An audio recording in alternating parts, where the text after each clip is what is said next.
Okay, I've showed you quite a few examples of what we can do on paper, but now I would also like to show you what we can do on textile, because you'll be able to choose if you want to do one textile project during the semester. So I'm going to show you what some of the people in the past have done for the textile. First, usually we make this is for a textile, these two screens right here. This is color number 1 and color number 2.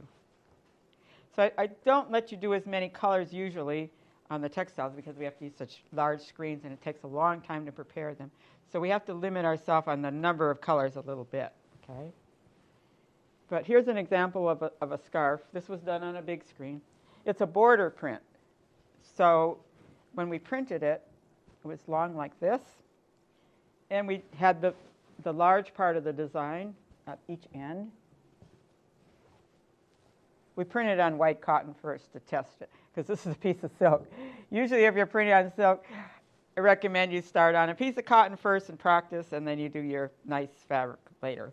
So we just took the screen and we turned it the other way on this end, so that we got a nice scarf, shawl-type scarf that you can wear with both ends with the heavy print and the other part with the lighter part of the print. So this can be really nice to do that kind of a design, a border design that can be turned.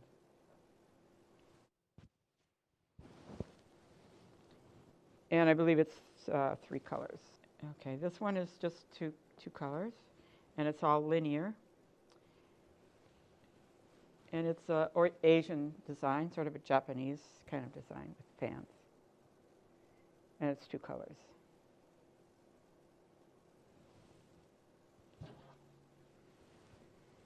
Chiffon works very nice. This is a China silk. Now this one, it has a matching print. It's just one color. Here we have it black on white, but she also printed it on purple and copper color paint. And then she was a fashion student, so this girl, with her one on purple, she made a pair of pants with this and a top with this. But it also makes a lovely scarf set. Just one color, but quite a bit of work in the drawing of this. This is all was hand drawn. So actually, we hand drew a couple of them, and we photocopied them, and then we pasted them all together, so she didn't have to draw too many. And then this goes with it. It's like a small mini version of the other one. And this is another type of scarf. And on this one, I asked the student to do just 1/4 of it. And then when we printed it, we turned it. So we didn't have to make such a big screen to do 1/4. We just had to plan it so that it would fit at the joints and turn in a nice way. She printed it several times in other various colors. And this one here is a sort of a stripe, in a way, kind of a stripe. Yeah. With wisteria plants. I guess it goes this way. Which, if you're in Florence in the spring, there's wisteria everywhere, hanging off the building, this old building that looks really beautiful. So this is, I think, very Florence-inspired wisteria. Glicini in Italian. And this one, the girl came up with the design just by doodling circles, and it really came out nice, the design. So just pen and ink, doodling circles. And another girl, different kind of doodling, but I bet some of you have done this kind of doodle, but look at how beautiful. It looks like twisted rope, and that came out very nice, too.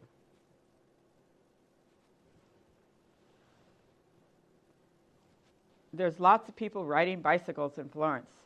So this girl went out and drew a bunch of different types of bicycles that she saw around here to make a wonderful textile with just bicycles.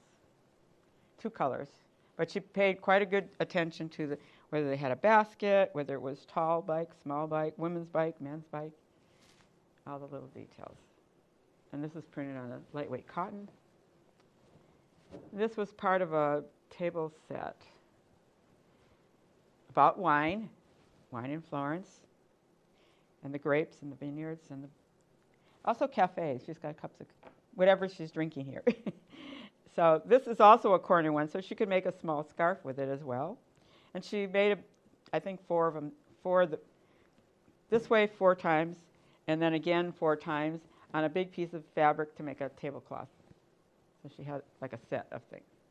This one was fairly complicated to design. So this is the practice, learning how to print it. It also was a rotating one, but this was half of the scarf, and so she had to turn it to make the other half. And there's quite a few colors, but this was an advanced textile major fashion student, so she wanted to make a pretty complicated thing. But a mosaic can be quite a beautiful thing to interpret, but it can be a lot of work too. But it came out really beautiful in the end. This was the practice, trying to print the different colors on top of each other. And this is the colors that she finally chose to do on the good piece of fabric. This one is we have another pigeon one, but this time the pigeons are on the streets of Florence with all the cobblestones. And it's in an overall repeat, and this girl got some white or off-white cotton flannel and printed enough to make a pair of pajamas. It was really cute. She made the pajamas. It came out really cute. And it's all the pigeons on the streets. This one's inspired by India, this size first. And she liked it a lot, so we actually just reduced it photographically to a smaller size, and we made 2 variations. And she made various things with both the larger size and the smaller size. Beautiful rendering. Everything is so precise and perfect on this one. But we just reduced this one down smaller, so she didn't have to redraw it for that one. This one is a little fun one with sort of a Renaissance format, but a little bit of a more fun, modern interpretation. We have the Florence symbol here, and little heads of skulls, crocodiles, lions, unicorns, etc. And she printed on several things. She printed enough of this, I think. Then she printed on a little bit heavier fabric, a linen, with a few more colors besides this, and made a vest. She was also in jewelry, and she made the little skull buttons and little lion buttons for the buttons on the vest. This one. A one-color one, but she was a fashion student, so she took one of her fashion drawings and did 4 sections of it and some mechanical machine type pieces along with it. This one was part of a complicated project. This student was very good at pen and ink and cross-hatching. I hope you can get the good detail of that right here. And this is the border for a quilt. She made a quilt for a bed. And these are some of the strips for in between. And then she started drawing angels and other characters in Florence for all the patches that were going to be in the middle. I don't have everything here, but this is the outer edge of the quilt and some of the dividing borders and a few of the angels that were put inside. And it was a big project. She was somebody that was here at least a full year. This one's a very nice textile design. Nice, very beautifully planned, a plant. And she planned it out really well how they fit together too. As you see little spaces here where the leaves have to connect into each other so that when you print them together over and over, you cannot tell where it fits together. And that's the beauty of what you have to solve in a textile design. You have to figure out how to design your unit so that it'll lock together like a jigsaw puzzle and repeat itself in a way that you can't tell where it begins and ends. She was very careful to use some linear effects for shading effects on the leaves. It was a really beautifully designed piece, this one. If you opt to do the textile thing, I will give you some lessons on how to make repeat patterns. That would be in the second project if you want to do a textile, you can do it. This one is her interpretation of a Monet painting. I think does it go that way? The water lily paintings that Monet did. And she interpreted it with crayon to draw the original drawing with just 4 colors, and she made it look that good with just 4 colors. So another thing you have to think in mind with the silk screen is if the colors overlap each other, they might make another color, and you can get more colors than you actually have screens for if you plan it right. If you overlap, because they're transparent, and they cross over each other like watercolors. So if you plan it right, you can get a lot of extra colors without having to print them. When you're working on your designs, I will help you every step of the way to make sure your design will work. This person was another fashion student I had. And she used the same screen with 2 totally different effects. These are leftover scraps from the clothing that she made. So, but this design with this sort of vase and looks like sort of forks was her screen in 2 colors. And here she used opaque color, metallic opaque. I have that. It's pearl opaque. And printed on top of these stars, which she also made the star background with little stamps with wax and batik. So it's a mixture of screen printing and batik. Where this one, she bought a striped fabric. Sometimes you can get a fabric that has a little bit of a design already in it, not too much, that would complement your own design on top of it. Now, I know everybody wants to make T-shirts, so here's a couple of them. I will let you do T-shirts up to a point, not too many, but you can do a few, okay? Otherwise, it's all T-shirts. This happens to be a really beautiful T-shirt, beautifully designed, with the little rabbit print. And one rabbit she printed on felt, and she appliqued him on and hand embroidered this onto it. Little hand embroidery over here. She made, another thing you can do is make your own labels for all your clothes, your own personal labels. And the back side has another design with the mushrooms. So if you make a T-shirt, I'd like it to be nicely designed. This one's nicely designed. Okay. This T-shirt, we were just trying with paper stencils. This was just with paper stencils without doing emulsion, but a blank screen, and that pieces of paper stick to the back of the screen. So this is with pieces of paper. And the little hands came from a little paper punch. You know the paper punches that they have for children? It has little cats and dogs and whatever. Well, there was a little hand, so we used the hand. And this was at the beginning of the COVID, and it was supposed to represent all the hands of the people that are sick down here and the doctors and nurses coming to help them, coming down from the top. It was a paper stencil, so it was like a one day thing, where this one is an actual screen that you could use over and over again. Perhaps at the very first week, we can do a couple little paper stencils just to get warmed up with how to pull the squeegee and push the ink through, because that takes a little practice too. And we also, I think we have some tote bags that you can print on as well. So I believe we'll give everybody a little tote bag and an apron, I believe, to print on. Canvas apron, canvas tote bag. So that can be fun too. And obviously, I believe this girl was into photography. She's got all the old antique cameras and contemporary, looks like mostly old antique cameras. But you can have fun with them. And tote bags are easy because they're nice and flat. We can print on them fairly easy. It's hard to print on like jeans jackets because there's buttons and snaps and all kinds of things that get in the way. So one suggestion, instead of printing on the jeans jacket, is make patches for your jeans jacket and sew them on instead of trying to print all over the jeans jacket. That's really difficult to print on because it's already sewed and it's got lumpy, bumpy things in the way. So you can make patches and sew the patches on, like on my jacket. You are coming in the spring semester, which means in Italy and most of Europe, Carnevale. And there's parades and costumes in Venice and Viareggio and various other towns around Italy. I'm not sure what will happen exactly with the COVID, but I heard that Viareggio's definitely going to do its parade regardless. So Carnevale. So I made this costume that's sitting right here for Carnevale in Venice.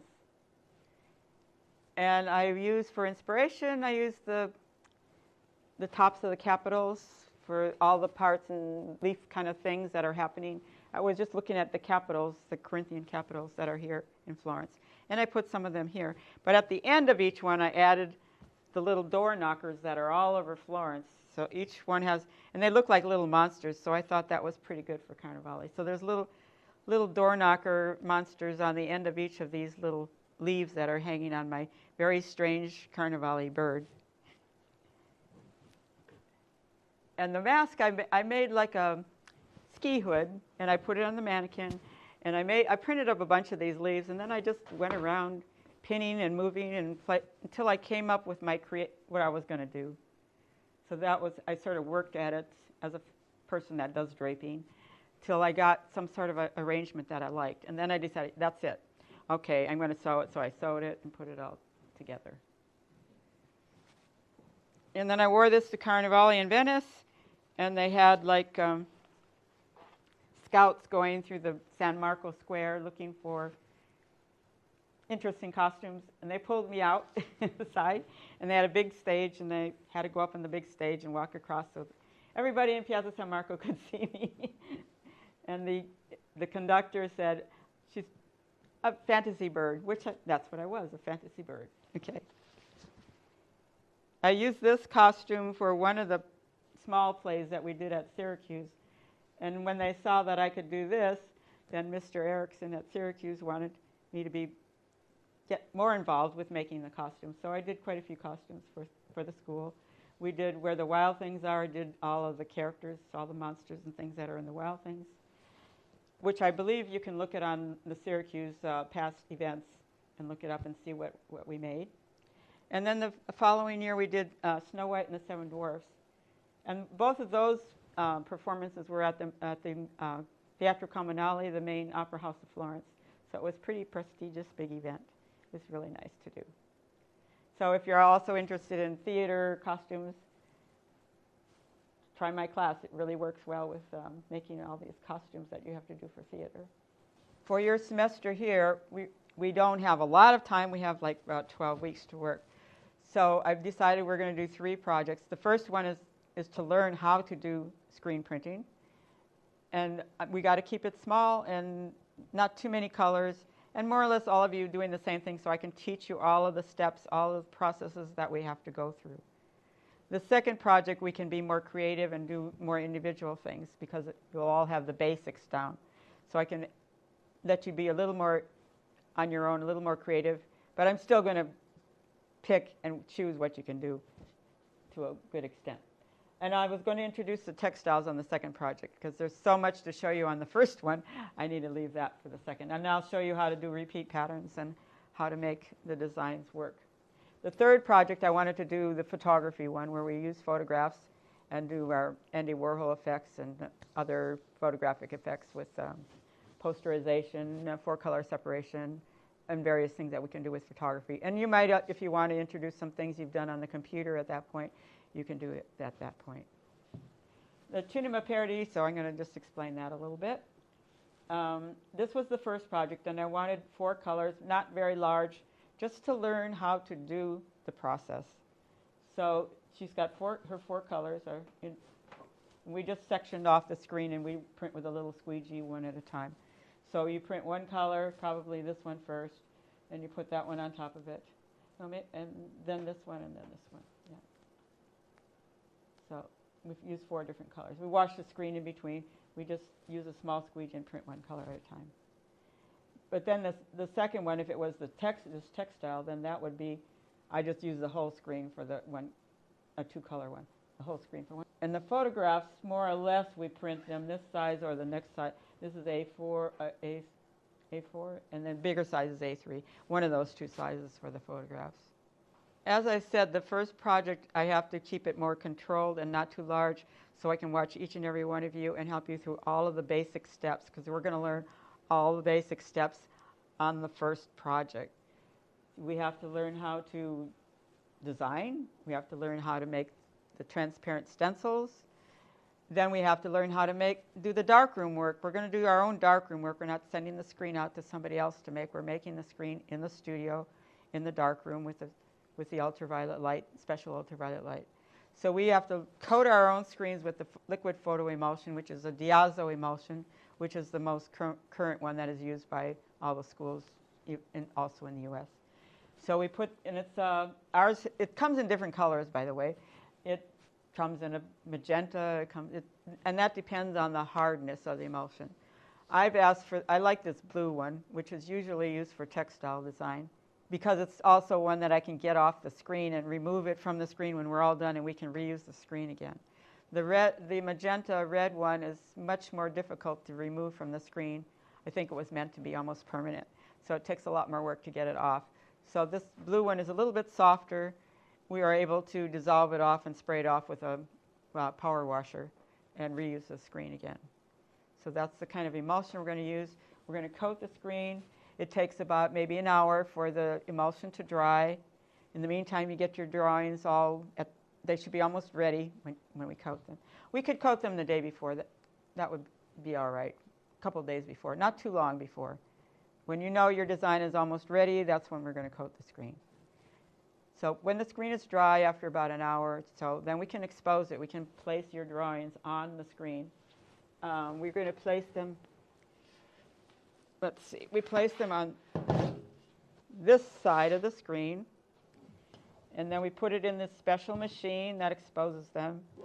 And we have to lay it in the screen in that way, this way.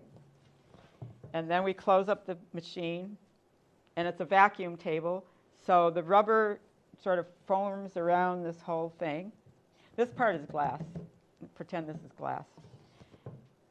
And we close the lid, and it's all this rubber, this special rubber, and we turn on the vacuum, and the rubber forms itself and pushes the design, your drawing, and the screen together really, really tight so that we get everything really sharp. And then when the rubber is in place and it's all pulled down, then I rotate it so that the glass side is up. And there's a special wheel to turn it. And then I go make all of you leave the dark room, and I press the button to turn on the big ultraviolet light, and it takes about 5 minutes maybe, and it exposes the screen. And the light hardens all of the part where we don't have anything blackened in. The part that's we painted black on the acetate will be shielded from the light, and so it won't get hardened, and it'll stay soft. When the light goes off, we take it out of the machine. You won't see anything. We take the drawings off. You won't see anything. We take it to the sink, and we're using lukewarm water. We wash it with lukewarm water, and presto, almost instantly, you see your design popping up, and everybody goes, "Oh, it's already there." They get all excited. But there is a little bit of stuff that we have to wash out. So about 5 minutes, and we wash all of that off, and you have a screen that looks like this. And when it's dry, we print with it. Then the next process, I'm going to have to show you how to set up the printing table, how to register. So there's a lot of steps that we have to cover before you're actually printing your thing. And we maybe make a small set of 4 to start with to try out your colors to see if you like them. I also have to show you how to mix colors, and that's a whole other thing too. So there's a lot of steps that I'll have to show you before we get to our final print. That's why I want to keep it sort of small, controlled, everybody doing the same size, so that we can learn the process, and the next one you can be a little more free and a little more creative. A little bit about our colors. These are the colors that we're going to be using. We also have fluorescent colors. These two are fluorescent colors. In these bottles, the color arrives very, very, very concentrated. When we actually mix the color that we're going to print with, there's another container with like a white paste. And we put the white paste in a bowl, and we just put a couple of drops of this into our bowl, because it doesn't take much color, because this is very super concentrated. These 3 are fluorescent yellow, green, and orange, and I have a fluorescent pink. Then I have about 3 shades of red. I have an orange red, which is the scarlet. I have the red, and then I have the sort of a more violet-y red, magenta. And then we have violet. And we have 3 shades of green, light, medium, and dark. This is one green. Oh, this is the other. Oh, these are both orange. But there's a pink fluorescent too. So there's the 3 primary colors, but in 3 shades of each one. The 4 fluorescent colors and secondary colors. And plus I do have gold and silver and pearl, but that's to be used very sparingly as it costs about 3 times more than these colors do. So only as accents and not on our first piece after you learn how to print with the normal colors. Because these colors are real easy to clean up. They're water-based. When you mix them in with the paste, you can clean up your screen quite easily with a sponge and just water. It cleans it. But then when it dries, it's permanent. You're not working with toxic materials with this. It's water-based. And it works on paper and fiber and fabrics and also leather. It works really good on leather. Works good on some wood, light-colored wood also. And ceramic tiles, we use a different color type of ink. That's different. But these work, they're very versatile. It's highly concentrated, so we just use a tiny, small amount of the color in a bowl of the paste. There's a clear paste that's sort of thick like yogurt, sort of pudding kind of consistency. We put that in a bowl first, and we just put 1 little drop of color in at a time and stir it up until we think we got it. And then we test it on a little scrap of etching paper or fabric to see what we really have. And if we need some more, we put another drop in. But you don't put spoonfuls or pour it in. You just put a little drop at a time and mix it up. Because you don't want to overdo the color, because then it doesn't bond as good with the fabric or the paper, and it clogs the screen easier, and it makes the screen really dirty. So you just use only the amount of color that you need to get what you want, like the things I've shown. There are some other pastes that will make colors. These colors are opaque if we use the main paste. Are transparent, sorry. They're transparent if we use the main paste. And that's what I recommend working with, because that's the easiest to work with while you're learning how to print. It won't dry as fast in your screen and clog your screen, so I recommend you work with the transparent colors. There is an opaque paste if you want to print on black, like that black t-shirt, like this one. Then you need opaque. But opaque is harder to work with, so I don't want anybody working with the opaque until they know how to work with the transparent. You have to prove that you can do it first, because they dry faster in the screen, and we need to learn how to print and do your basic techniques with the transparent colors. Okay, I'm just going to explain a little bit basically how we print without actually printing. But you have your screen, it's clamped in a printing press. You've set registration marks, and you have your paper down underneath. The squeegee, I have different sizes. This is a small size, and there's a little bit bigger, and there's another one in between, and there's a really big one that does the really big screens. So we have a number of different shapes of squeegees. Now here, because we put 4 colors in the same screen, we're going to use a small squeegee and print 1 section at a time. So when you're printing, you put a little bit of your ink that you've mixed across here. It's sort of thick. It's not runny or liquidy. It's like sort of yogurt pudding consistency. So it doesn't run all over the place. You also make sure you have an apron on before you start, so you don't get all your clothes messed up. The angle of the squeegee is really important. You don't hold it straight up, and you don't hold it real low. You hold it just a little bit tipped, like this. And then you pull it across, and you keep that same pressure all the way past the image. And what you should do when you do that, when you're pulling it across, is sort of step back a little bit, like a dance. You're going back and forth like a dance. And maybe about 3 pulls will be sufficient to print your image. If your image prints here and doesn't print here, your angle was wrong. These things I'm going to show you again when we're actually printing. I'll watch each one of you and make sure you got that angle right, and that movement, that stepping back sort of little dance that you have to do when you're printing. When you get that rhythm down, you can print pretty fast. When we're done, we scrape out all the excess paint with a rubber spatula. We put it back in our little container of colors.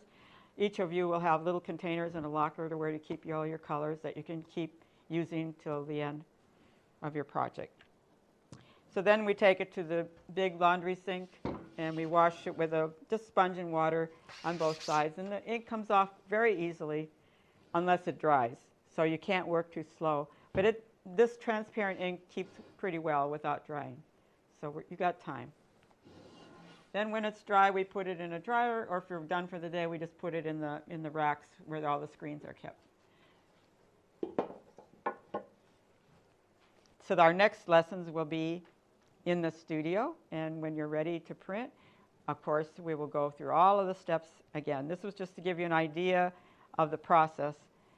When we're actually doing the process in the studio, I will help you every step of the way. We will repeat all of the instructions again. Let me tell you now about my inspiration for our class. I'm going to show you a lot of things that the students in the past did to help you get an idea what you're capable of doing in this class, and might give you some ideas of what you can do. I want to introduce you to get you inspired a little bit about what kind of things you could do for your first project. Since you're coming to Florence, I would like you to get inspiration from Florence. I know you aren't here yet, but you could look up online a lot of things about the history of Florence and maybe a particular artist or building that you're interested in. Look it up online, try to get all kinds of ideas from that. When you get here, we're going to go on a little walk together as a class, and I'm going to point out lots of interesting little details that may not be online perhaps, that in the architecture, little gargoyles, little details around windows and doors. We're going to go down to the Church of Orta San Michele, which is right in the center between the Duomo and the Piazza Signoria. And on that church, they have all the guilds of Florence. You might look that up, too, because I want to talk about that. All the symbols that you see and explain what some of those symbols are. They're all over the buildings, and they tell you which guild put the money up for building what building. So that will be a very important part of the history, too. I want to give you a little bit of Florence's history as well, at least the details of the artigiani and all the guilds, because that's what I'm interested in. So, like, if you've got any books at home, look up some things about the artist or about the city or Tuscany, and see if you can get some information and some history before you even get here. Because we're going to do our first project about Florence. Just a detail. And it'll be a small print. And when we draw these designs up, you can get a sketchbook now and start filling it with little sketches and little ideas that you might have even before you get here. And we're going to take some of those ideas plus what you get when you first get here. You'll get all inspired and excited, and we'll take one of those details. The detail might even come from your neighborhood or your apartment or your door. We'll see. But anyway, start learning about Florence and its history, and then we'll continue with some of that when we're in class and try to use Florence to start us out on our inspiration. And then the second one will probably include some of the other parts of Italy as well as Florence. When we finally have a design, I want to explain what we'll be doing in class. When we finally have a design that we like, a sketch, we have to make it draw it to the original size that we want to print it. And this I would just do in pencil, so you can erase things and that. When you have that design figured out, then you have to think about your colors, and you probably just have some ordinary color pencils or whatever you have at home, and you can try playing with colors. We're only going to use 4 colors. And one of the 4 colors is your outline, so don't forget, if people make things and the outline, they aren't counting that as a color, but it's the color, we have to print it. So that's one of your 4 colors. You have, let's say, dark outlines, not necessarily black, and 3 fill-in colors. And those 3 fill-in colors can also overlap each other to create an extra color without having to print it. So we got to think about that when we're planning. The things when we prepare our stencils to put on the screens, we have to prepare them on something transparent so that, because we're photographing this image onto the screen. So we have to either prepare them on tracing paper, not the thin type that you use a lot in America, this heavier vellum type tracing paper. I'm sure you can get it at an art store. If not, we'll have a box full of it here in the studio. And we can draw our designs on that. And if you can also get acetate, they can be drawn on acetate too. The things you can draw on the acetate or the tracing paper with, we have to draw with something that will be dark enough to stop the light, because this is a photography process, and we'll need to stop the light from passing through certain areas. So let's say you're going to draw all of your big areas, your black areas.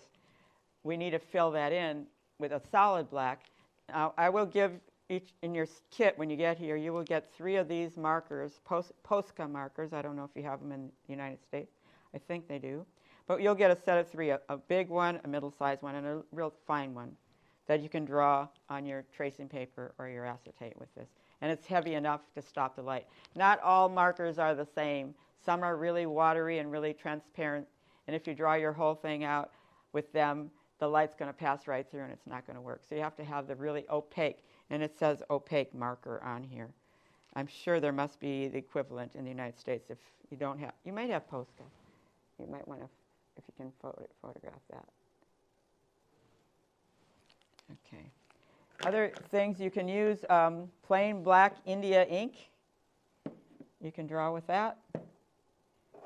And you can get an old-fashioned quill pen and a nib, which are really cheap, and you can draw with that.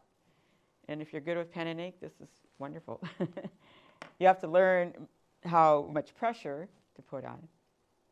If you want, you can also get an architect pen.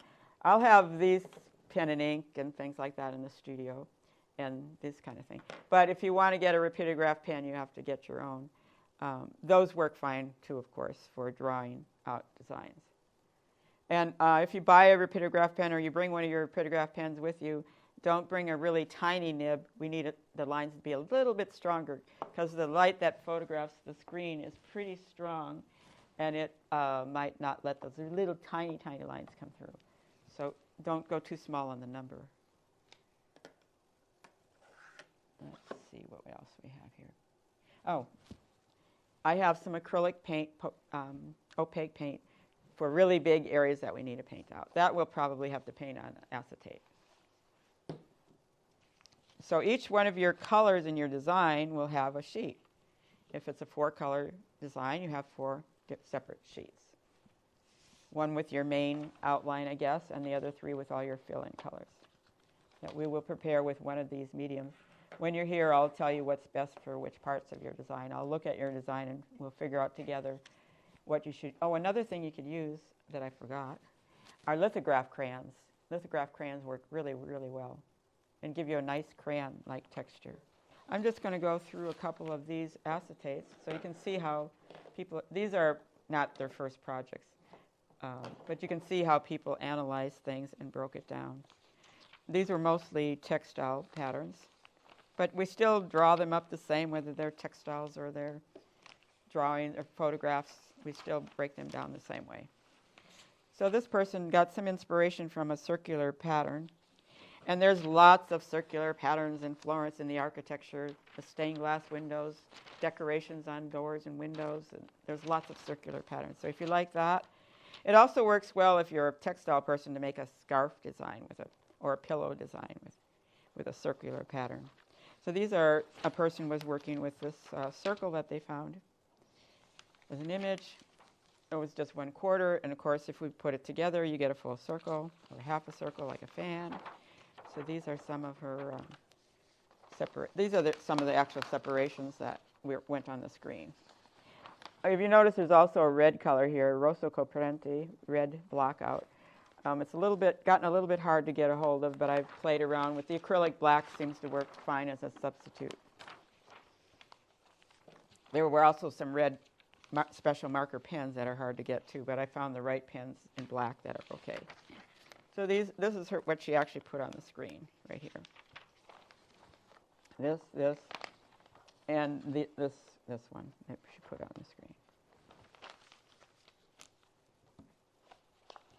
You'll be making, especially your first final ones before we make the screen, in front of me so that I can check and make sure everything is dark, opaque enough, and it's drawn right. so that it works on our screen, nice and clear like you see these here. Here's another one to show you, this one.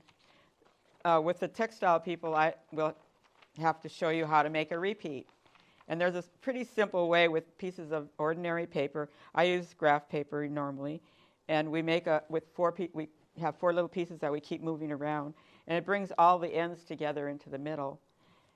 And then you draw your design, and then when you make more repeats of it, with photocopies, you can put all of these repeats together, and they all fit. Then we have to do a little bit of work on the outer edges, how they're going to fit when you roll it around and bring it together so that they actually fit into each other. This is something I will have to have a whole lesson with in class. But just to give you an idea, some of the things we're going to do. So this was her inspiration, and she worked it out. It's kind of an African print.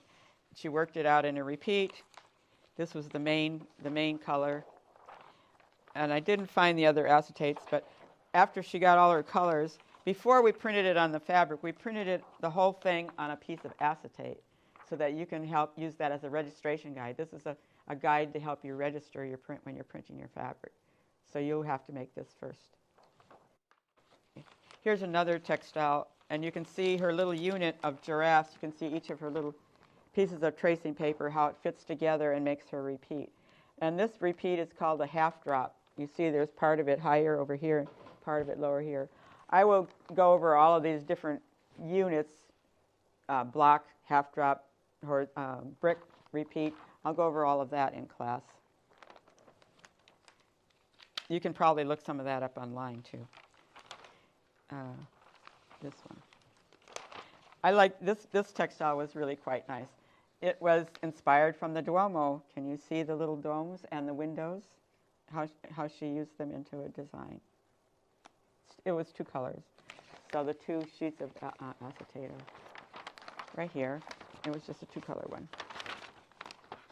These are the 2 separations.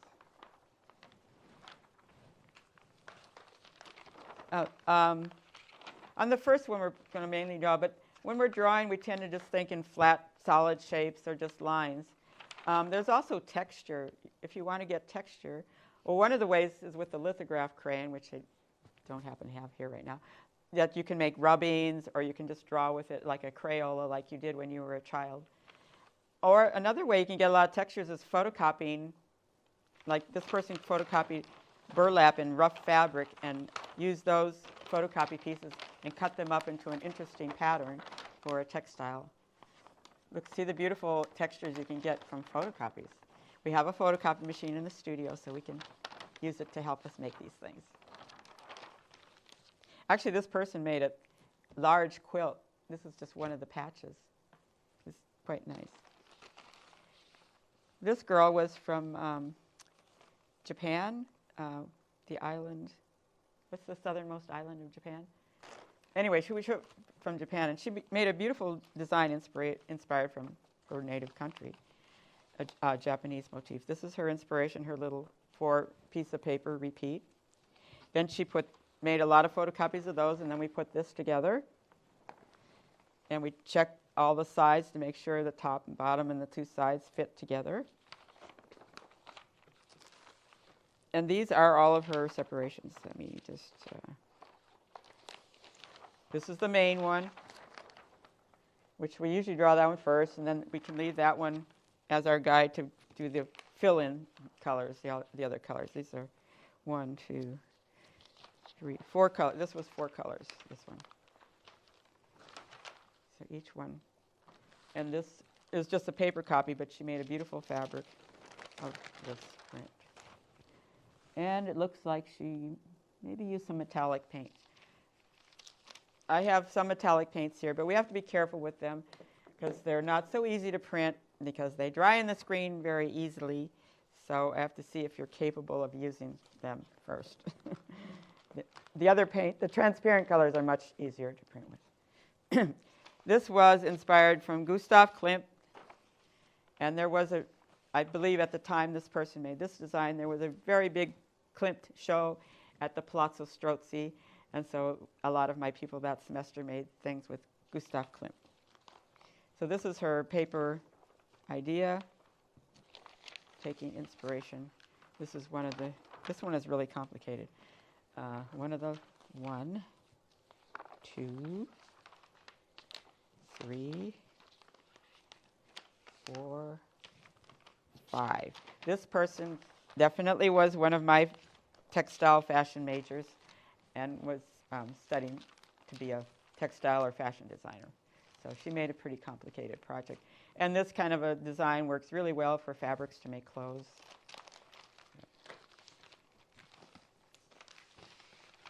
I think I got through everything that was on the table. Okay, I want you to just get a sketchbook before you come to Florence. Start drawing sketches. Bring find things online. Bring imagery with you that you like, and we'll have a little walk around the first week to get inspiration for some things about Florence, some things that you might not be able to find online, little details in the architecture, things in the pavement, tabernacles, wine doors. Do you know about the wine doors? They're pretty interesting too. They used to sell wine through these little doors. That you might be able to find online, actually. Inspiration, everybody. Look for inspiration and learn a little bit about Florence before you get here. Even though this is a textile or printmaking class, I still want to give you a little bit of information about Florence and its history. I'm showing you some more separations that we have to make for doing our screen prints so that you start to understand a little bit better what they are and how they should look. I was talking about texture. I found these, and these have another texture that was done with a big paintbrush for painting your house or your furniture. And that it came out very good on the silk screen, and all these textures that you can see from the brush stroke showed up really clear, and she was able to play with it a lot, actually. She created designs. Many of the designs are really I want you to do a really fixed one first. Many of the designs are very fixed, and they have to go exactly in a certain way. But some things, sometimes you take a shape. Like this is the same person. And you make some screens with a bunch of shapes. And then when you're printing, you're composing like a painter. You're composing the different parts and elements. And each print can be a monoprint of its own. And various interesting things can happen. So this person made a number of images with textures and shapes. And when she printed, she created the design, composed it, like was her canvas. The big piece of paper or the fabric, she did both, was her canvas. And she took all of her little shapes and pieces and spatters and whatever and created the design when she printed instead of having a fixed design. But that's what we're going to do first, is a very fixed design. But there's a lot of liberties with screen printing. You can go a lot of different directions. So this is a little bit different. But I wanted to show the nice texture that you can get, because don't forget about texture. Texture is nice to have. Okay, I'm going to set this aside. Photography. I've got a bunch of photography examples here. This is an example of posterizing. On your computer, you can do the CYMK, the color separation, cyan, magenta, yellow, and black. It has a little program, I believe, that you can use to automatically separate it. Posterizing is basically just different exposure times. Now, this I did on lithograph film a long time ago when it was, I have some. It was much easier to find with the regular and larger in the darkroom and special high contrast developer. And what I did was I tried to make a normal contrast, normal exposure.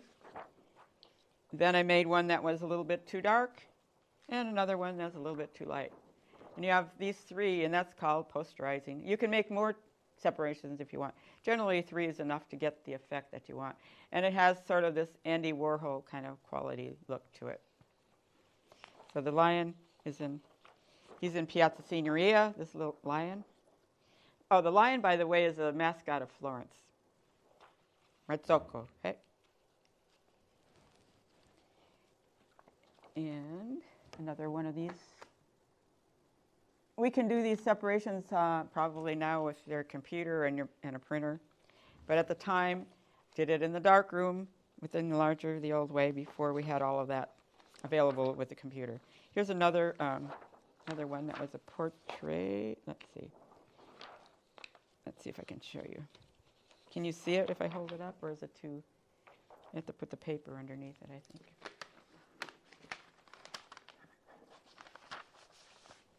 Here we go. Okay, that's the normal exposure. And it's her self-portrait holding a little Polaroid photograph in front of her face, looks like. And then we did one that was a little less exposure, lighter.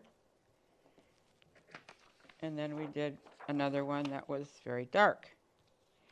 And when these get exposed on the screen, each one opens up differently on the screen. So you get more of the screen opens up with this really dark one. So you print a light color with that, not a dark color. And then you print your lightest one is your darkest color, like the opposite. And then this is your middle tone color, which I usually print that first, and then I put the light one and the dark one on top of it with transparent colors for posterizing. The CYMK, I do cyan first usually, then I print magenta, then I print yellow, and then I put the black on top.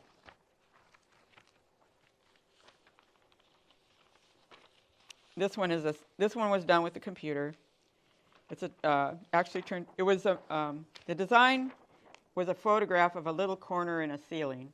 I don't know if you can see the angel at the top. And the student did a mirror image on the computer to get, and then it's an automatic repeat. If it's a mirror image, it fits together. Okay.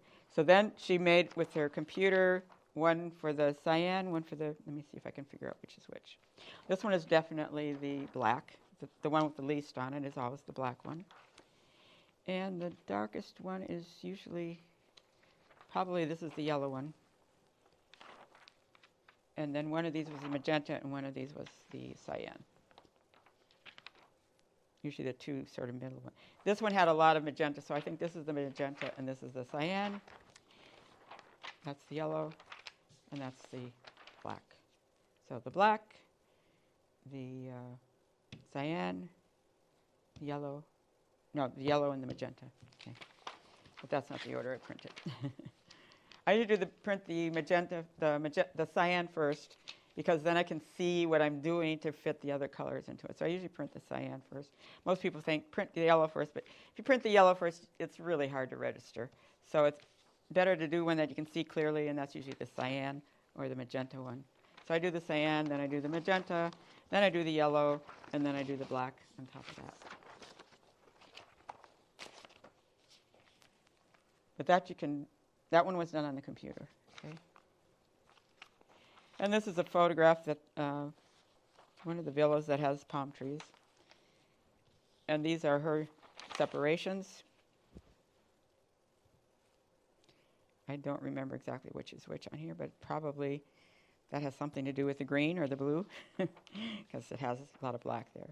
If you don't know, you have to really definitely mark what color is which. But if you don't know, I can probably figure it out because I know just about which areas turn black with the filters of the.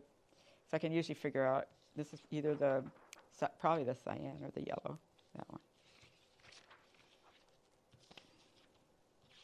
This one was her staircase. It's a little harder to see it. So it was a photograph she took in the hallway of her apartment here, the staircase. It looks very dark on these, but in the end, the print came, because it was a dark hallway. In the end, the print, I'm missing one of them. The print came out quite nice, actually. And it showed her entryway into her apartment here in Florence very well. What do I got here? Oh, this one, now you can also do a lot of things with combining some drawing and photograph together. So this is her self-portrait on the film, and there's another one under there that she's drawing. But she's put a piece of tracing paper, and she loves stippling, really loves stippling, and did stippling on top, and that was going to be part of the photograph along. So it wasn't just so graphic. There was a little bit of this human touch to it. Here's another one that was done on the computer. It's a textile design. It's sort of hard to see. I believe the image is right here, one of these units. And it's a row of birds. Looks like parrots. anyway, she mirror imaged it on the computer and flipped it that way and mirror imaged it. And with mirror imaging, you definitely get a repeat that works, and it was printed on a fabric. This one is inspired. There's a little fresco in one of the museums of Florence when it was just growing. And this was inspired from that fresco, I'm sure. I think it's in the Bigalo. So this is the main image. Florence at that time didn't have the cathedral yet in this old fresco that I'm thinking about. But the baptistry was built because the baptistry is at least 1,000 years old. So the baptistry is the main thing that's in that fresco because the cathedral wasn't made yet. I think it showed a little piece of the cathedral. They were just starting to build it. And then a little bit of the Palazzo Vecchio was also in that same fresco. So this was inspired from that. And these are her little, that's her main one. She liked the pen and ink. And these are all her little separations for all the different colors that were in that. Quite loose and free, nicely done, yeah. If you like drawing and pen and ink, this works really good for you. Yeah. And crayon texture is also good to have. Lithograph crayons work really well. And lithograph pencils also. This one here is for a textile. And she's taken her Italian. It says gatto, which means cat. And she was missing her little kitty back home. So she decided to do a scarf about her cat back home. And this is the cat and her milk and her yarn. And the design, when she printed it, this is the background color. It was rotated. You print here, you print there, print here, and you print here. And then you put this color on top of it, and then you have quite a large scarf with the cat repeated 4 times on it. Came out nice. I've had other people do their pets that they were missing back home. So this was her cat. Somebody did their dogs. Okay. This one here, I had told everybody get some design from Florence.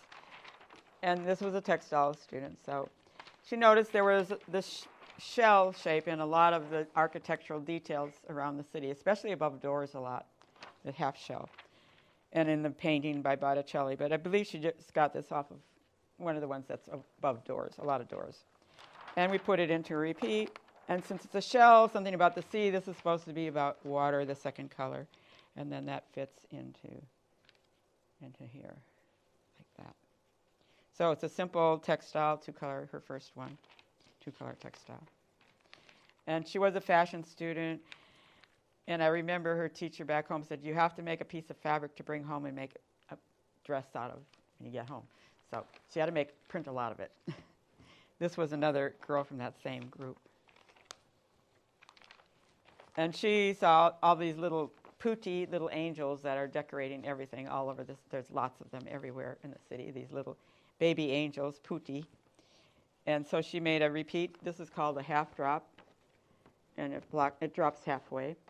So it's a vertical repeat. And we worked it out on graph paper and with photocopies and pasting all our little photocopies together until it works as a unit that repeats itself.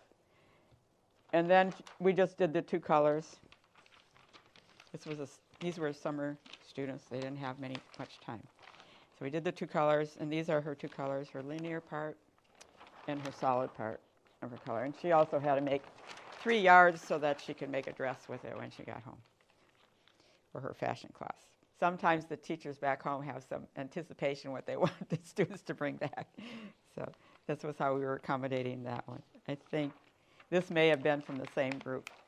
This one's quite nice. That she's taken the symbol of Florence and turned it around and turned it into stripes and made quite an interesting design out of the symbol of Florence.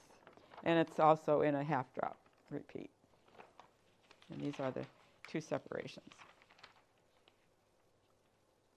It was the same group of fashion students. This was another fashion student. And she took daisies, daisy-like flowers, and this is her paper repeat. And this one is So that's the main. We have to make this first, and then we can trace all of the parts from that. So this is the main part that you see there in the paper. And then this was for the leaves. And this was for the color inside. This was also a summer student, fashion summer student. Yeah. And that's the other cover. This came out very nice, and it was quite easy to print, too. She printed it, was able to print a really large piece quite quickly.